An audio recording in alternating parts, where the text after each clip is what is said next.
Hello and welcome to the Craft Habit Embroidery Basics bonus video.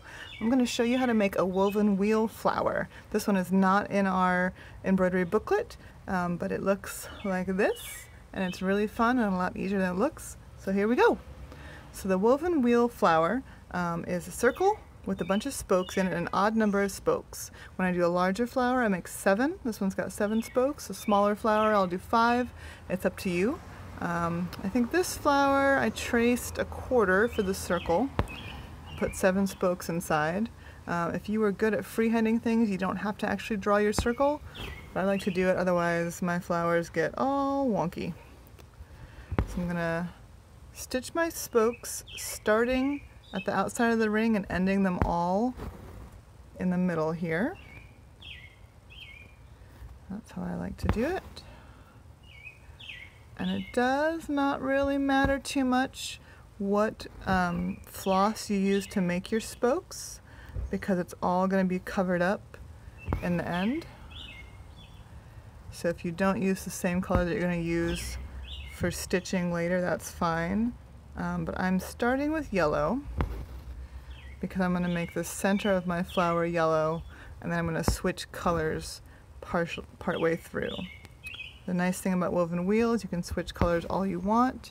So if you want to do some sort of varied colors, if you want to do ombre, if you want to do stripes, rainbows, you can do all of that. These are really fun to do with a variegated thread, which is a floss that sort of changes colors along the floss all in itself, because that way you get color changing without actually having to change your thread all the time. So I've got my spokes. I've got 1, 2, 3, 4, 5, 6, 7. That's good. And so I'm keeping my yellow thread because I want to do the center yellow. I'm going to come up from the back of my fabric real close to that center point. I'm going to start weaving. I'm going to go over one spoke and under the next, like that. So when I went under the next one, I go over,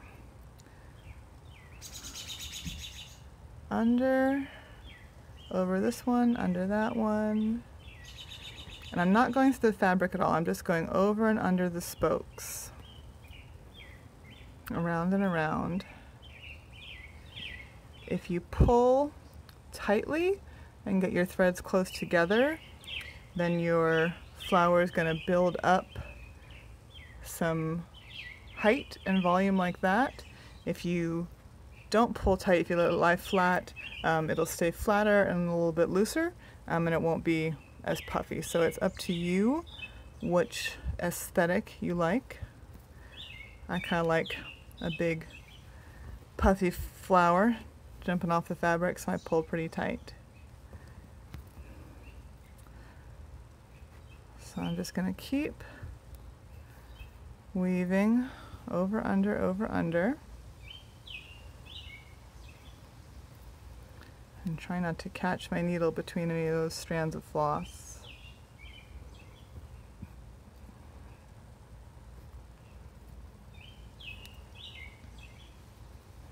And when I get to a point where I like that enough there, I'm going to go down through the fabric. I want to come out sort of just under the middle, and I'm going to tie this off.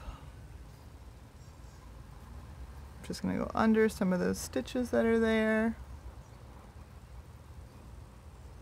Make sure I leave a loop so I can go through the loop and pull tight. That's going to tie a knot. Just going to snip this here.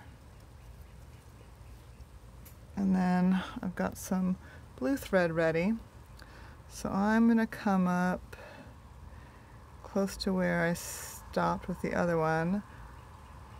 Come up right there. So I'm actually coming in at an angle.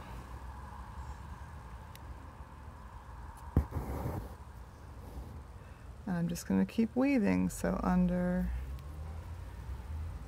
over, under, over.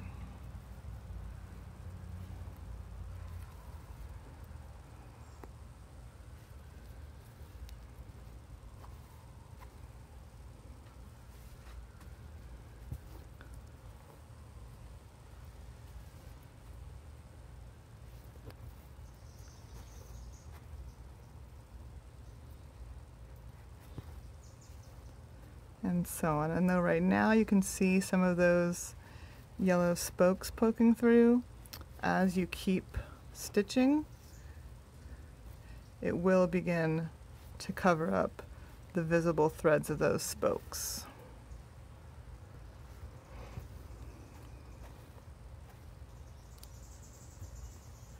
And you just keep going and going and going until you've gotten all the way to the edges of your circle, and you will have a woven wheel flower like this one.